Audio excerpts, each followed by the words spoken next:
Hello students, welcome back to my channel study hard. इस video में हम लोग करेंगे क्लास 6 साइंस एनसीईआरटी बुक का आप लोग का chapter number 9 methods of separation in everyday life के क्वेश्चन आंसर्स। तो फर्स्ट क्वेश्चन जो है ये आप लोग का एमसीक्यू दिया गया है। What purpose does hand picking serve in the process of separation. तो इसका मतलब क्या हुआ कि हैंड पिकिंग जो है वो सेपरेशन प्रोसेस में हैंड पिकिंग का क्या फंक्शन होता है। तो यहाँ पे ऑप्शंस में दिया गया फिल्ट्रेशन, इवापोरेशन, सॉर्टिंग और डिकेंटेशन। सॉर्टिंग का मतलब होता है आपका, मान लो दो सब्सटेंसेस एक साथ मिक्सचर है, दो सब्सटेंसेस का, दोनों सॉलिड्स है, उनको आप हाथ से अलग अलग करना, उसको ही सॉर्टिंग कहते हैं। तो हैंड पिकिंग का मीनिंग तो वही होता है, हाथ से किसी चीज़ को अलग करना। मान लो राइस है, उसमें बहुत सारे स्टोन्स है, स्टोन्स को अलग करने को हैंड पिकिंग कहेंगे। तो सॉर्टिंग का भी सेम ही मीनिंग होता है, उसको अलग अलग करना, दो सॉलिड सब्सटेंसेस को, दो डिफरेंट सॉलिड सब्सटेंसेस को अलग अलग करना। तो इसलिए ये ऑप्शन नंबर 2 आपका करेक्ट आंसर होगा। Question number 2, which of the following substances are commonly separated using the churning method. Churning method से इनमें से कौन से चीज़ें जो है ना वो सेपरेट किए जाते हैं। देखो, ऑयल फ्रॉम वाटर तो चर्निंग मेथड से नहीं, ये डिकेंटेशन प्रोसेस से सेपरेट किया जाता है। सैंड फ्रॉम वाटर भी डिकेंटेशन से होगा। ऑक्सीजन फ्रॉम वेयर ये दूसरा प्रोसेस हो जाएगा। मगर क्रीम फ्रॉम मिल्क जो होता है ना, ये चर्निंग मेथड से होता है। चर्न करना मतलब किसी भी चीज़ को मथना। हम लोग दूध को ज़्यादा मथेंगे तो क्या होगा, उसमें से क्रीम आ जाएगा, क्रीम ऊपर के लेयर में आ जाएगा लाइटर होके। ठीक है, next question, which factor is usually essential for the filtration. Filtration के लिए कौन सा फैक्टर सबसे ज़्यादा एसेंशियल होता है। तो फिल्ट्रेशन के लिए आपका पोर साइज़ जो होता है ना वो ज़्यादा मैटर करता है। पोर साइज़ जितना ही छोटा होगा, मान लो ये छलनी है, इसमें पोर साइज़ थोड़े बड़े बड़े, तो इसमें से बड़े बड़े पार्टिकल्स नीचे गिर जाएंगे, है ना, छन जाएंगे। मगर मान लो वो पोर के जो होल्स है बहुत छोटे छोटे हैं, तो क्या होगा, उससे आप जैसे कि आटा को छन सकते हो, है ना। तो इस तरह से पोर साइज़ फिल्ट्रेशन में बहुत ही ज़्यादा मायने रखता है, तो बहुत ही एसेंशियल फैक्टर है। फिर क्वेश्चन नंबर 4 आपका ट्रू एंड फॉल्स दिया गया है। State with reasons whether the following statements आपका ट्रू है कि नहीं, और रीजंस भी बताना है, अगर ट्रू है तो क्यों ट्रू है, और अगर वो फॉल्स है तो उसको आपको करेक्ट स्टेटमेंट भी आपको लिखने हैं। तो फर्स्ट क्वेश्चन दिया था, salt can be separated from salt solution by keeping it under the sun. तो बोल रहे हैं कि सॉल्ट सॉल्यूशन मतलब क्या होगा, वाटर में अगर सॉल्ट मिक्स है, अगर आप इसको धूप में रख दोगे अंडर द सन, तो वो सॉल्ट को सेपरेट हो जाता है पानी से। हाँ, क्योंकि देखो यहाँ पे, जहाँ पे फैक्ट्रीज, जहाँ पे सॉल्ट बनते हैं, वहाँ पे इस तरह से बनाए जाते हैं। ये सी वाटर होता है, सी वाटर को इस तरह से यहाँ पे रख दिए जाते हैं, और धूप में क्या होता है, ये जो वाटर होता है, पानी जो होता है, भाप बन के उड़ जाता है, और नीचे जितने सॉल्ट होते हैं ना वो बच जाते हैं, रेसिड्यू, वो रिमेनिंग बच जाते हैं। जैसे कि आप यहाँ देख सकते हो इमेज में, यहाँ सॉल्ट बचा हुआ है, यहाँ बचा हुआ है, यहाँ बचा है, तो इस तरह। तो इसलिए इसका आंसर होगा आपका ट्रू। नेक्स्ट क्वेश्चन देखते हैं, hand picking should be used only when the quantity of one component is less। Hand picking तभी करना चाहिए जब कोई क्वांटिटी लेस हो। मान लो बहुत ज़्यादा आपका राइस है, उसमें बहुत सारा कंकर, मान लो सेम अमाउंट ऑफ, जितना राइस है सेम अमाउंट ऑफ उसमें आपका स्टोन्स भी है, तो आप उसको कैसे हैंड पिक करके अलग करोगे, बहुत समय लगेगा, है ना। तो इसलिए हैंड पिकिंग तभी किया जाता है जब तो other one of the quantity का जो अमाउंट है उसमें लेस होता हो। ठीक है, दोनों बराबर होने से आप हैंड पिकिंग करने में बहुत समय लग जाएगा। ठीक है, तो रीज़न में लिखेंगे, it is easier to hand pick small quantities को। अगर कोई चीज़ कम मात्रा में उसमें मिक्स है तो उसको हैंड पिक करके हटाना ईजियर हो जाता है। Question number 3, a mixture of puffed rice and rice grain can be separated by threshing. तो इससे पहले तो आप जान लो कि थ्रेशिंग किसे कहते हैं। ये आप देख रहे हो, यहाँ पे थ्रेशिंग का प्रोसेस किया जा रहा है। मान लो ये सारे ना गेहूं के स्टॉक्स है, इसमें छोटे छोटे ग्रेन्स लगे हुए हैं व्हीट के। ठीक है, इसको जब यहाँ पे बहुत ज़ोर ज़ोर से पटकते हैं तो क्या हो जाता है, ग्रेन्स यहाँ पे झड़ जाते हैं, और इसका जो स्टॉक्स है ना इसको अलग से रख देते हैं, है ना। और विनोइंग, तो क्या ऐसा करने से, पफ्ड राइस को हिंदी में मुरमुरे कहते हैं, और राइस ग्रेन्स थोड़ा सा हैवी होता है। पफ्ड राइस जो होता है लाइटर होता है, राइस ग्रेन्स जो हैवी होता है। तो इन दोनों को थ्रेशिंग का प्रोसेस से तो अलग नहीं किया जा सकता है, तो ये इसलिए ये हो जाएगा आपका फॉल्स। ठीक है, तो इसको अलग कैसे करेंगे, इस प्रोसेस को हम लोग पफ्ड राइस और राइस ग्रेन्स को हम लोग अलग कर सकते हैं by the process of winnowing. तो मान लो इधर से हवा बह रहा है ना, अगर आप किसी सूप में, किसी इसमें अगर आप पफ्ड राइस और इसका मिक्सचर को दोनों को लोगे तो क्या होगा, तो राइस ग्रेन जो ज़्यादा हैवियर होते हैं ना वो यहाँ पे गिर जाएंगे, और वो जो पफ्ड राइस है ना वो हवा के साथ थोड़ा सा दूर जाके गिरेंगे, तो इस तरह से ये दोनों ही सेपरेट हो जाएंगे। ठीक है, नेक्स्ट क्वेश्चन देखते हैं, question number 4। A mixture of mustard oil and lemon water can be separated by decantation. तो ये होगा ट्रू। मस्टर्ड ऑयल या फिर किसी भी तरह का ऑयल हो या फिर किसी भी तरह का वाटर हो, ये दोनों को हम लोग ऑयल और वाटर हमेशा डिकेंटेशन के प्रोसेस से सेपरेट होगा। क्योंकि जब भी हम लोग मान लो किसी बीकर में हम लोग ऑयल और वाटर को साथ में रखेंगे तो क्या होता है, वाटर जो होता है ना उसका डेंसिटी हायर होता है, वो ज़्यादा भारी होता है तो वो नीचे आ जाता है, और ऑयल आपका लाइटर होता है इसलिए वो ऊपर की तरफ आ जाता है। उसके बाद आप उसको धीरे से, जैसे इमेज में दिखाया, उसको पॉर करके दूसरे बीकर में आप ऑयल को सेपरेट कर ले सकते हो। तो इस तरह से हम लोग मस्टर्ड ऑयल और लेमन वाटर को भी सेपरेट कर ले सकते हैं। तो ये आपका आंसर हो गया ट्रू। क्वेश्चन नंबर 5 देखते हैं। Sieving is use to separate a mixture of rice flour and water. देखो, राइस फ्लोर और वाटर को छलनी से हम लोग अलग नहीं कर सकते, सीव करके अलग नहीं कर सकते, क्योंकि ये दोनों एक साथ मिक्स हो जाते हैं, है कि नहीं। तो इसको हमें किससे मिक्स अलग करना होगा, इसको by the process of filtration हम लोग इसको अलग कर सकते हैं। तो इसको लिखेंगे फॉल्स। और करेक्ट स्टेटमेंट में लिखना है आपको, filtration is use to separate a mixture of rice and flour. ठीक है, सीविंग नहीं होगा, यहाँ पे हो जाएगा आपका फिल्ट्रेशन।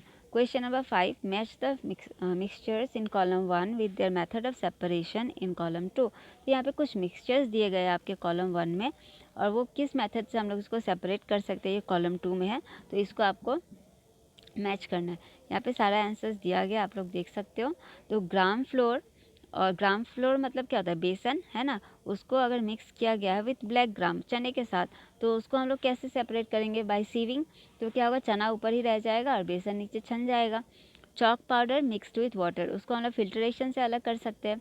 कॉर्न अगर पोटैटोज़ के साथ मिक्स है, उसको तो हम लोग इजीली हैंड पिक कर सकते हैं, दोनों ही बड़े बड़े होते हैं साइज़ में, है ना। फिर आयरन पाउडर अगर मिक्स किया गया है सॉ डस्ट के साथ, है ना, तो उसको हम लोग आयरन को मैग्नेटिक सेपरेशन से अलग कर सकते हैं इजीली, है ना। मैग्नेट ले जाएंगे उसके पास में, तो जितने भी आयरन पाउडर होंगे उसमें चिपक जाएंगे, फिर उसको हम लोग सेपरेट कर लेंगे। फिर Roman number 5, oil mixed with water. Just अभी आपको समझाया था, ये डिकेंटेशन, जैसे कि एक बीकर में लेके दोनों अलग अलग लेयर्स फॉर्म कर देंगे, नीचे वाटर रहेगा आपका और ऊपर में ऑयल, इस तरह से फिर उसको हम लोग दूसरे बीकर में पोर कर लेंगे। ठीक है, क्वेश्चन नंबर 6 देखते हैं। In what situations would you use decantation instead of filtration to separate solids from liquid? तो किस situations में आप लोग डिकेंटेशन प्रोसेस यूज़ करोगे इंस्टेड ऑफ फिल्ट्रेशन की जगह, है ना, सॉलिड को लिक्विड से अलग करने के लिए। ठीक है, तो जैसे कि we can use decantation instead of filtration to separate solids from liquid for separating. Sand को वाटर से सेपरेट करने के लिए हम लोग डिकेंटेशन प्रोसेस यूज़ कर सकते हैं। मड को भी वाटर से सेपरेट करने के लिए हम लोग डिकेंटेशन प्रोसेस यूज़ कर सकते हैं। और चॉक पाउडर को भी वाटर से सेपरेट करने के लिए हम लोग सेम डिकेंटेशन प्रोसेस का यूज़ कर सकते हैं। एग्ज़ाम में आप लोग को ये फिगर बनाना नहीं है, मैंने बस आप लोग को समझाने के लिए यहाँ पे दे दिया है। ठीक है, जैसे कि देखो, अगर डिकेंटेशन प्रोसेस में क्या होता है, एक बीकर लिया, उसमें मान लो सैंड है, सैंड डाल दिया, वाटर, सैंड तो ज़्यादा भारी होता है वो नीचे आ जाएगा, वाटर उसके ऊपर लेयर में आ जाएगा, फिर हम लोग उसको पोर कर देंगे। ये जो ऐसे जम जाता है इस प्रोसेस को सेडिमेंटेशन कहते हैं। फिर हम लोग अगर दूसरे बीकर में इसको ढाल देते हैं ना, ढालने के प्रोसेस को ही डिकेंटेशन कहते हैं। ठीक है, नेक्स्ट क्वेश्चन देखते हैं। Can you relate the presence of nasal hair to any separation process? आप लोग को पता होगा कि हमारे नाक के अंदर भी छोटे छोटे हेयर्स होते हैं जिनको नेसल हेयर कहा जाता है। तो ये भी क्या कुछ सेपरेशन प्रोसेस से क्या ये भी रिलेटेड है, कि ये किस चीज़ को सेपरेट करता है? देखो, नेसल हेयर फंक्शंस लाइक, ये एक फ़िल्टर की तरह फंक्शन करता है, ट्रैपिंग डस्ट और जितने भी अदर पार्टिकल्स होते हैं ना, उनको जब हम लोग सांस लेते हैं छोटे छोटे पार्टिकल्स हमारे, ताकि नाक के अंदर ना चला जाए, हाँ, इसके लिए हमारे नेसल हेयर्स जो होते हैं ना, ये उसका फंक्शंस होता है, ये बहुत यूज़फुल होता है। तो दिस प्रोसेस, ये किस प्रोसेस के से सिमिलर है? This process is similar to filtration के सिमिलर है। ठीक है, next question, question number 8। During the COVID-19 pandemic, all of us wore masks. Generally, what materials are they made of? What is the role of these masks? COVID-19 pandemic के समय में सभी ने उस समय में मास्क लगाते थे। तो ये मास्क जो होता है वो किस मटेरियल से बना होता है, और इस मास्क का रोल क्या होता है, फंक्शन क्या होता है, पहनने का क्या ज़रूरत है? देखो, यहाँ पे आप इमेज में देख सकते हो, ये अलग अलग टाइप्स ऑफ मास्क है ना। आप लोगों ने भी इस तरह का अलग अलग मास्क यूज़ किए होंगे उस समय में। कुछ कॉटन्स के हैं, कुछ सिंथेटिक फाइबर्स के हैं, है ना। तो देखो, mask are generally made up of materials like, किस तरह के मटेरियल से बने होते हैं जनरली? देखो, फाइबर्स और पॉलीप्रोपिलीन। पॉलीप्रोपिलीन इस तरह के मेट जो रहते थे ना, इनको कहते हैं। देखो, their role is to filter out. इसका रोल क्या होता है पहनने का, हम लोग मास्क पहनने से क्या होता है, ये फिल्टर करता है जितने एयरबॉर्न पार्टिकल्स होते हैं, एयर में जितने बैक्टीरियाज होते हैं, वायरसेस होते हैं, उन सबको हमारे मुंह में, नाक के थ्रू अंदर जाने से रोकते हैं, to prevent their inhalation and spread, जिससे हम लोग उस गंदे हवा को इनहेल ना करें और ये बीमारी, उस तरह से होने वाली बीमारियां भी स्प्रेड होना बंद हो जाए। ठीक है, next question, question number 9। A mixture containing potatoes, salt and sawdust has been given to you. Outline a stepwise procedure for separating each component from this mixture. आपको मान लो एक मिक्सचर दिया गया है जिसमें मिक्स क्या किया हुआ है, पोटैटोज़ है कुछ, उसमें सॉल्ट भी है और सॉडस्ट भी है। सॉडस्ट क्या होता है, जैसे कि कारपेंटर्स लोग जब कुछ लकड़ियों को काटते हैं ना, उसका जो लकड़ी वुड्स का जो पाउडर होता है ना, पाउडर कुछ बहुत फाइन पार्टिकल्स गिरे हुए होते हैं ना, उसको ही सॉडस्ट कहते हैं। इन सब का मिक्सचर आपको दिया गया है। फिर और ये सब कहाँ पे मिक्स किया गया है, पानी में। ठीक है, तो इसको आप किस तरह से सेपरेट करोगे। देखो, सबसे पहले हम लोग करेंगे हैंड पिक पोटैटोज़, जबकि साइज़ में बहुत बड़े होते हैं। हम लोग पोटैटोज़ के पहले हाथों से हटा लेंगे, hand pick the potatoes out of the mixture. फिर क्या करेंगे, add water to the remaining mixture to dissolve the salt. अच्छा, फिर सॉल्ट को उसमें डिज़ोल्व, अच्छा ये सब पानी में नहीं मिक्स किया हुआ था, आपको बस पोटैटो सॉल्ट और सॉडस्ट ही दिया गया था। हमें क्या करना है, फिर बाद में पानी उसमें ऐड कर देना है ताकि सॉल्ट उसमें मिक्स हो जाए। ठीक है, filter the mixture to separate the sawdust from the salt solution. फिर हम लोग उस पानी में पानी में अब क्या क्या रह गया आपका, पानी में रह गया आपका वाटर, पानी के साथ आपका रह गया सॉल्ट और सॉडस्ट। हम लोग अगर पानी में मिक्स जो है सॉल्ट और सॉडस्ट को हम लोग फिल्ट्रेशन के थ्रू अलग कर देंगे। ठीक है, तो बचेगा क्या, सॉडस्ट तो अलग हो जाएगा, तो बचेगा आपका सॉल्ट सॉल्यूशन बच जाएगा। और सॉल्ट सॉल्यूशन का आप लोग को पता ही है कैसे, हम लोग इवापोरेशन के थ्रू हम लोग क्या होता है, वाटर भाप बन के उड़ जाएगा, फिर सॉल्ट सॉल्यूशन आपका नीचे बचा रह जाएगा एज अ रेसिड्यू। ठीक है, तो इस तरह से हम लोग मिक्सचर जो कि पोटैटोज़ जिसमें सॉल्ट और सॉडस्ट है, उसको हम लोग अलग अलग सेपरेट कर ले सकते हैं। नेक्स्ट है आपका question number 10। Read the following story titled Intelligent Leela and tick the most appropriate options. Provide a suitable title of your choice for the paragraph. ठीक है, तो ये एक पैराग्राफ दिया गया है, तो इस पैराग्राफ का जो टाइटल है, इसका टाइटल है इंटेलिजेंट लीला। यहाँ पे कुछ देख रहे हो ना आप, दो वर्ड्स दिए गए, थर्स्टी होगा या हंगर होगा, वाटर होगा या ग्रेन्स होगा, जो फिट होगा वर्ड्स वो आपको लिखने हैं। तो मैंने यहाँ पे सारा लिखा हुआ है।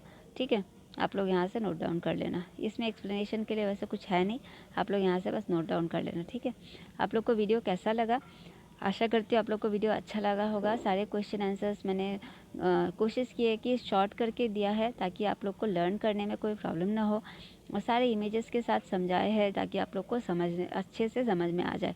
ठीक है, वीडियो अच्छा लगा हो तो प्लीज़ सब्सक्राइब करना ताकि मेरा चैनल भी ग्रो करे। मैं देख रही हूँ कि आप लोग देखते हो, मगर बहुत सारे बच्चे जो है वो सब्सक्राइब तो नहीं करते, बस वीडियो देख लेते हैं। ठीक है, आपको वीडियो अच्छा भी लगा हो तो प्लीज़ लाइक, कमेंट और शेयर करना अपने दोस्तों के साथ। Thank you for watching.